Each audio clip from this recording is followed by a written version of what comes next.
Good morning, and thank you for joining us here on the unceded territory of the Algonquin and Anishinaabe people. We're here today to talk about housing, obviously a hot topic here in Ottawa.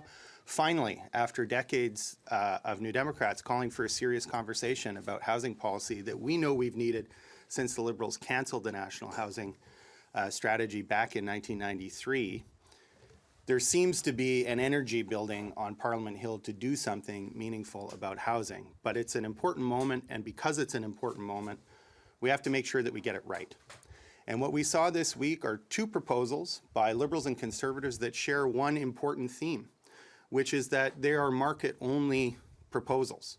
They don't actually seek to build more non-market housing, and a strategy to combat the housing crisis simply will not succeed unless we get serious about non-market solutions in addition to market solutions. So we're not here to say that the market has no role to play in addressing the housing crisis. Very obviously it does, but it won't alone solve a crisis that in part has to do with a serious dearth of affordable and social housing in Canada. And we know that the answer there involves government, it involves the cooperative sector, and it involves the nonprofit sector. And unless we meaningfully engage all of those sectors, not just market-based developers, we're not going to solve the housing crisis here in Canada. How did we get to this point? Well, when Pierre Poilievre sat at the cabinet table, the Harper government decided not to renew operating grants for social and nonprofit and cooperative housing. Those were social housing units where the rent was actually geared to income. And what that meant, the cessation of that federal funding, was that while Pierre Poilievre was sitting at the cabinet table, we lost 800,000 units of affordable and social housing in Canada. So when we see him present a bill that has nothing to do really with building affordable and social housing, except one provision on the removal of GST that says rents have to be under market, but doesn't go so far as to try and say what under market means. Renting out an apartment at 1% below market value is not going to help many Canadians. In fact, even when we're talking about rents in the city of Vancouver, for instance, at $3,000 a month, even 20% below market value is going to be a struggle for many Canadians. So yes, we need to build more units, but we really have to have a concerted and intentional emphasis on what it means to build affordable and social housing. And of course, that's the big blind spot of the Liberals' proposal this week as well. No meaningful action on affordable and social housing. So New Democrats are here to say that for Canadians who know the truth of the matter, which is that we have to engage the nonprofit, cooperative, and government sectors across the country to beat the housing crisis, what's on offer so far this week isn't doing the job, and we're here to be that voice and to fight for those solutions that are going to bring a full array of policy options to the table to combat the housing crisis. And in order to talk a little bit more about what those options are and the things we're advocating for, I'm very glad to be joined here by my friend and colleague Jenny Kwan, the NDP's housing critic. Jenny. Thanks very much, Daniel, and good morning, everyone. Housing. And what we know is that both the Liberals and Conservatives help cause the problem that we're faced with today.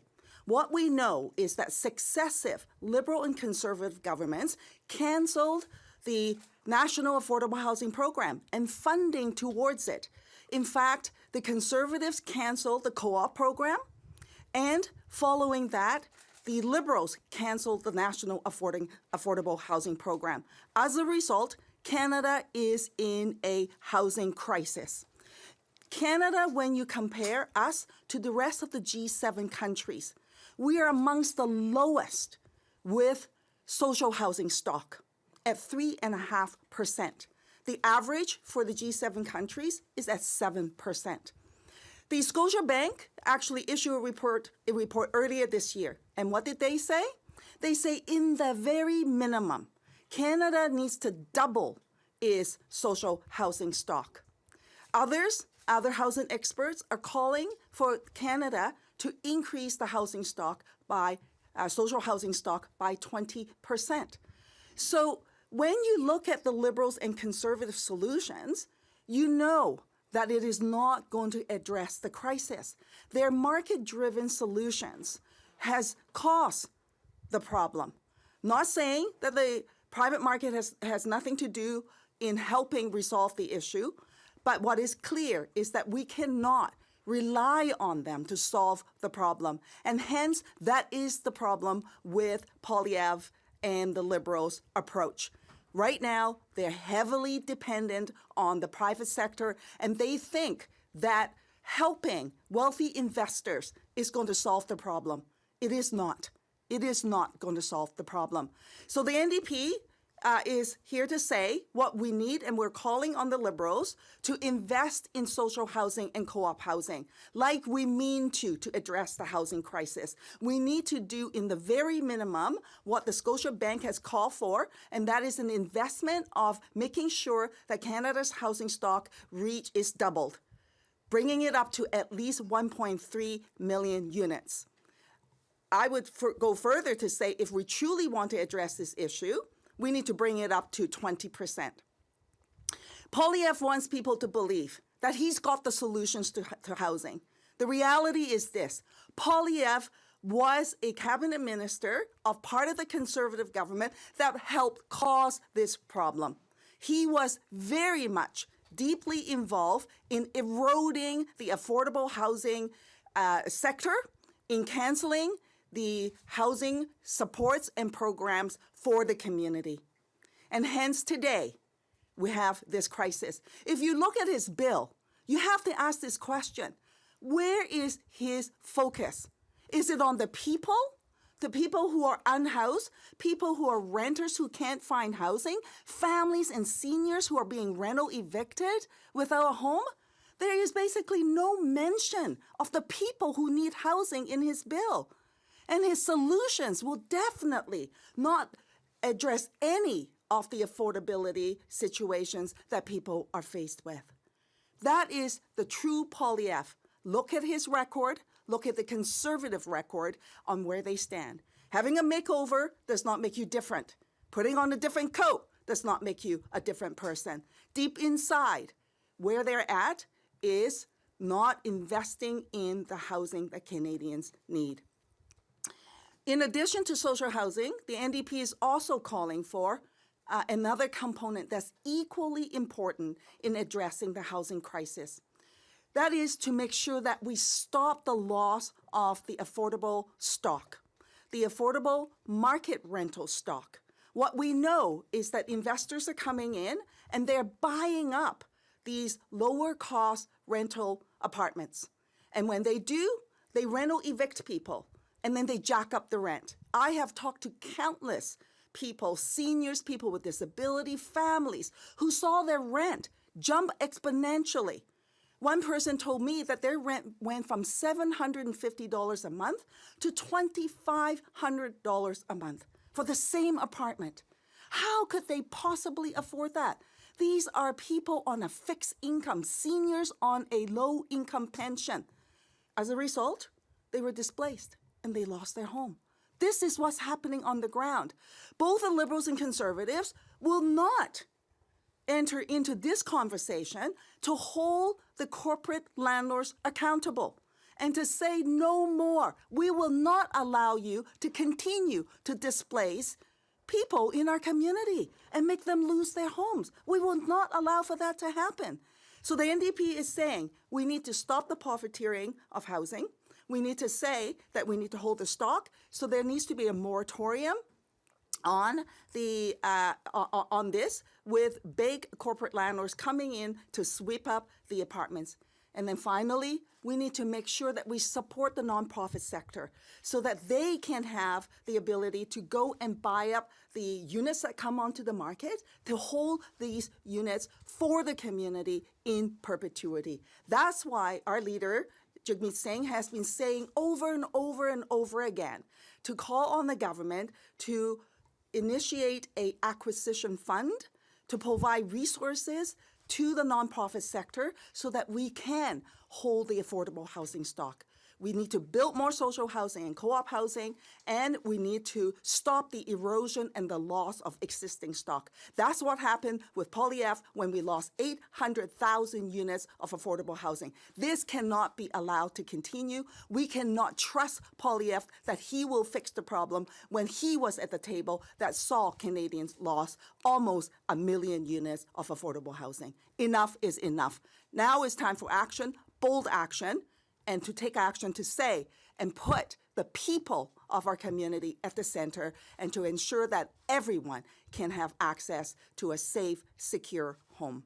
Can you tell us why you're setting the target of 20%? Was this a target that we've seen in the past for social housing? And also, have the Liberals given you any indication, either as they prepare the fall economic statement or even the budget next year, that they're not interested in this? The 20% number comes from the figure that CMHC has put out. So CMHC has indicated that we need about 5.6 million units of rental housing. Of that, they've indicated we need about 2 million units of social housing. So that's about 20% that we need to actually inject into our current situation in our communities if we want to address the housing crisis. Some community experts are in fact calling for that.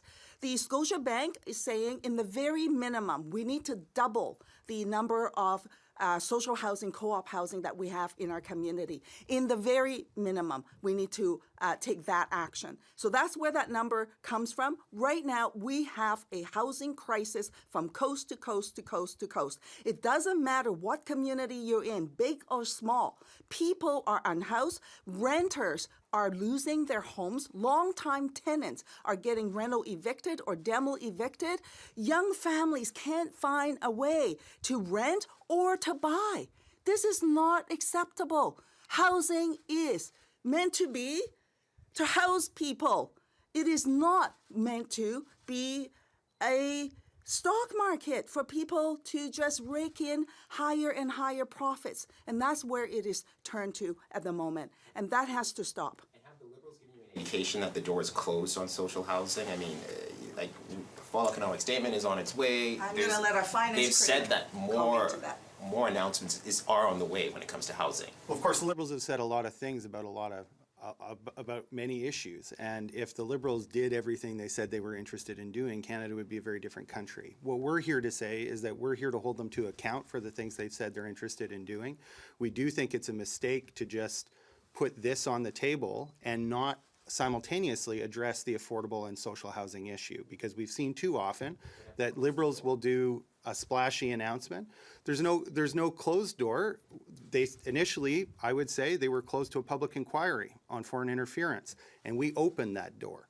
There's no closed door here either, and we are pushing on the door to open it wide and ensure that when they go ahead with something like a GST reduction on purpose-built rental, which has its place in a comprehensive housing strategy, that they don't forget about the important plank that has to do with addressing affordable and social housing. That's our job here on Parliament Hill, to make sure that people aren't forgotten after the job is done for developers and big corporations. That's the job we're here to do today, and it's the job we're going to be doing right through the session. Just to clarify a few points, though, and just to factually clarify a few things. I'm hoping not to belabor long answers, but CMHC said the 5.6 million included new homes, not just new rental units, and the Liberals have already said they're on pace to double stock. And the point is that, as you said, CMHC, it needs to be tripled. So, but you just said you wanted to double it as well. The Liberals are already saying they are doubling.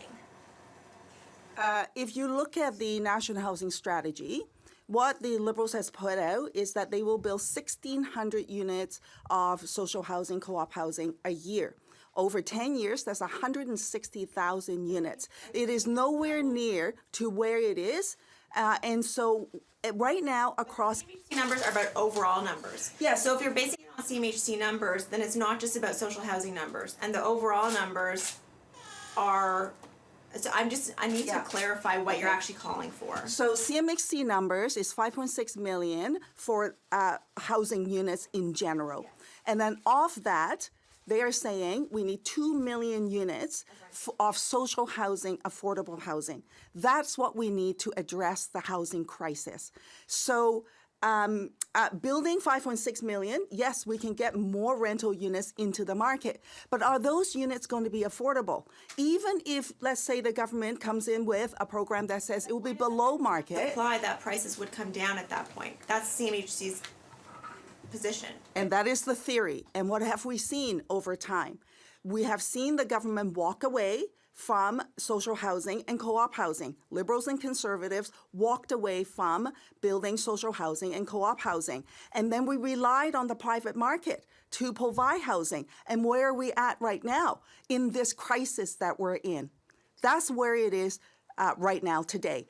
If our approach, and the Liberals and Conservatives are saying, Poilievre is saying, oh, let's rely on the private market to solve our problem. What the NDP is saying, that will not solve the problem. That's what got us into this crisis to begin with. We need the federal government to show leadership, to do housing like they mean to do housing. And this is not impossible, by the way. Canada, once upon a time, when the soldiers returned from war, the government of the day made a commitment to say that we will not have soldiers and their families unhoused. And the government made that decision to build social housing and co-op housing, and even had a financing program to support those veterans to own their own homes. And we did it. They were housed. Just, Mr. Blaikie, you're on the committee negotiating or upholding the supply and confidence deal with the Liberals.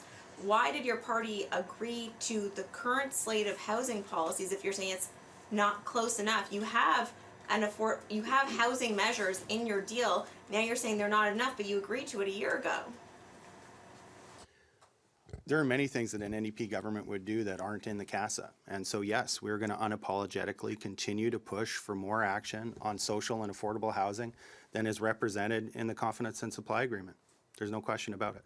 So there are some measures there, but we've shown before, like the GST rebate, for instance. When inflation began taking off, the Liberals weren't doing anything about it. New Democrats pushed in order to get a GST rebate out to Canadians one time and then again. That wasn't in the Confidence and Supply Agreement. We're going to continue to push for more.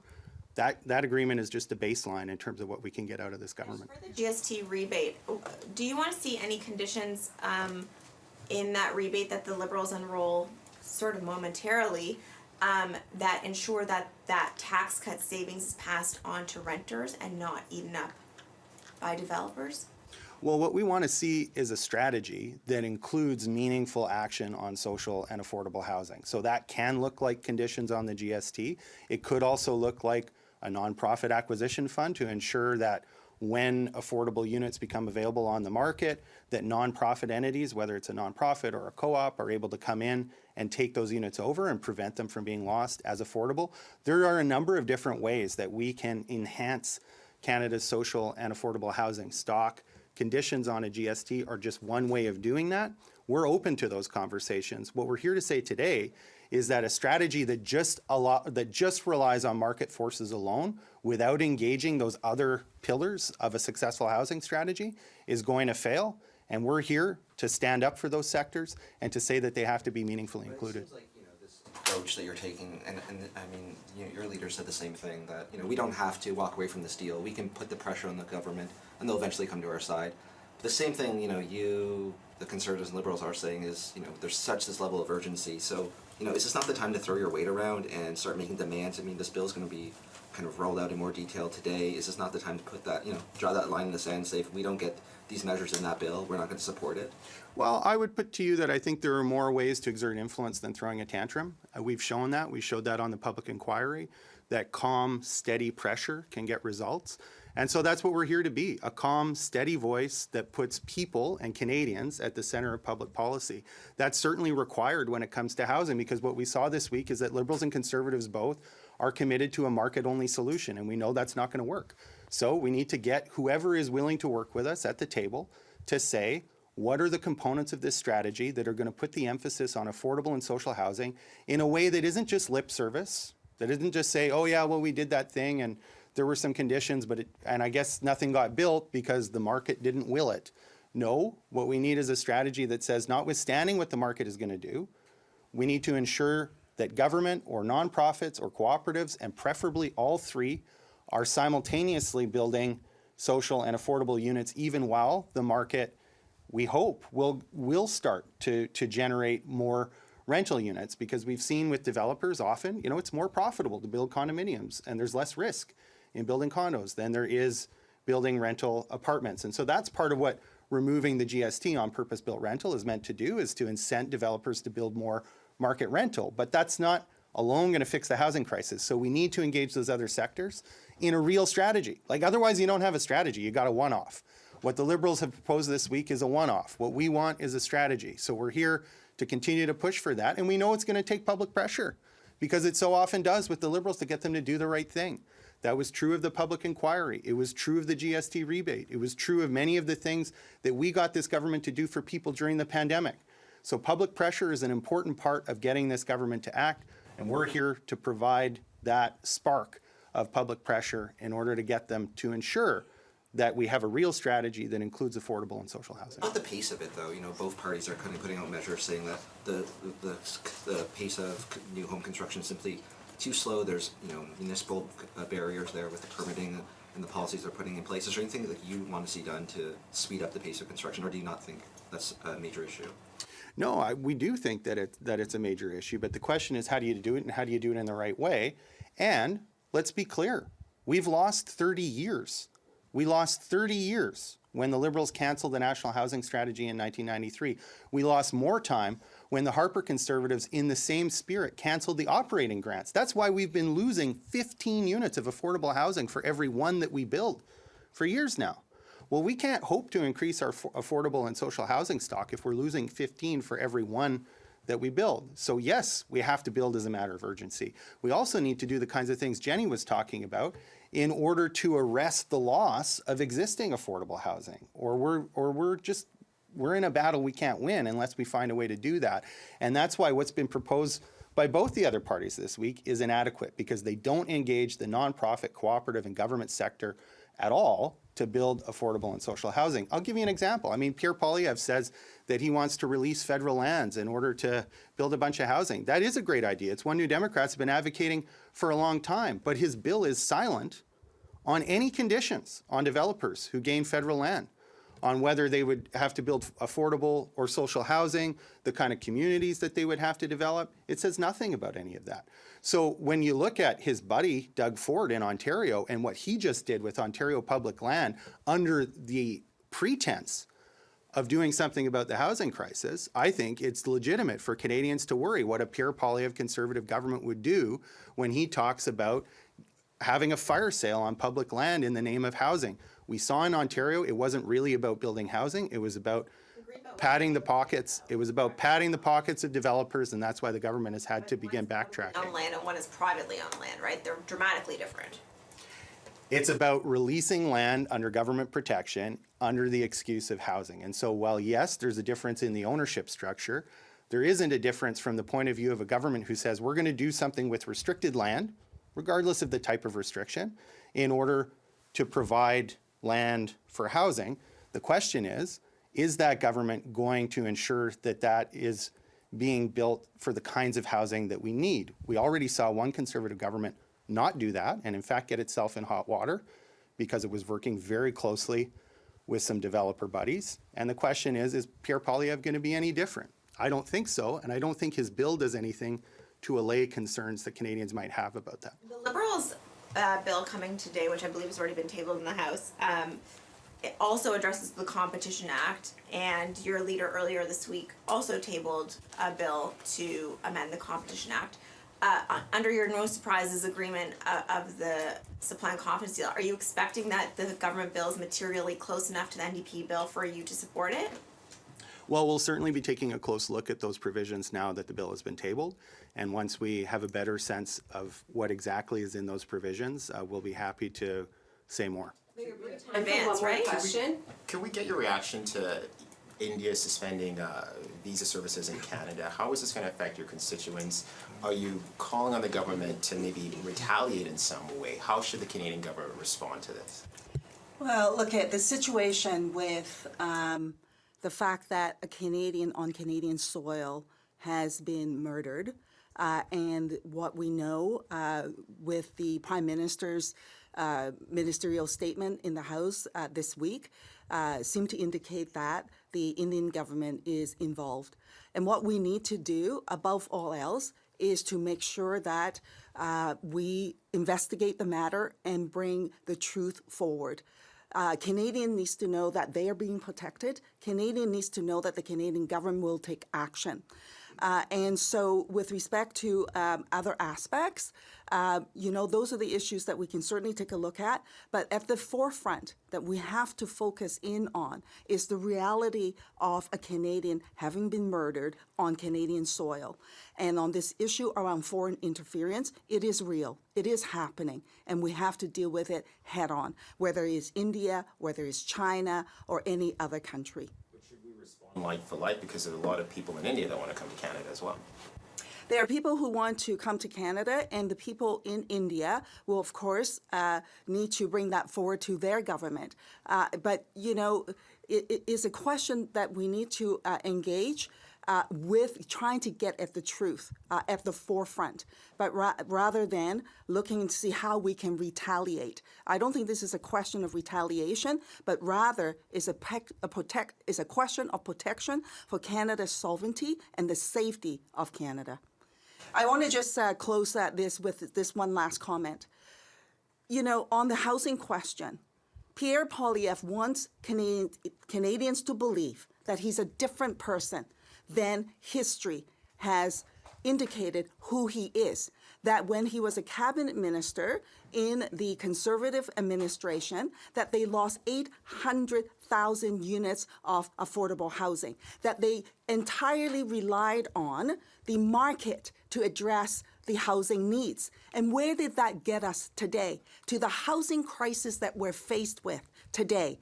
So his recipe, to which he tabled yesterday, in his housing bill, tabled by Poilievre himself, has zero mention to social housing and co-op housing. Zero mention to the need of building the kind of housing that Canadians need, that the affordability level at the level that meets their need. He's completely devoid of that reality. And so the question for Canadians is this: do you actually trust the guy who was part of a government that lost 800,000 units of affordable housing and only relied on the market to address the housing crisis, to fix the problem? I think not. Here, here. Thank you. Okay, thanks.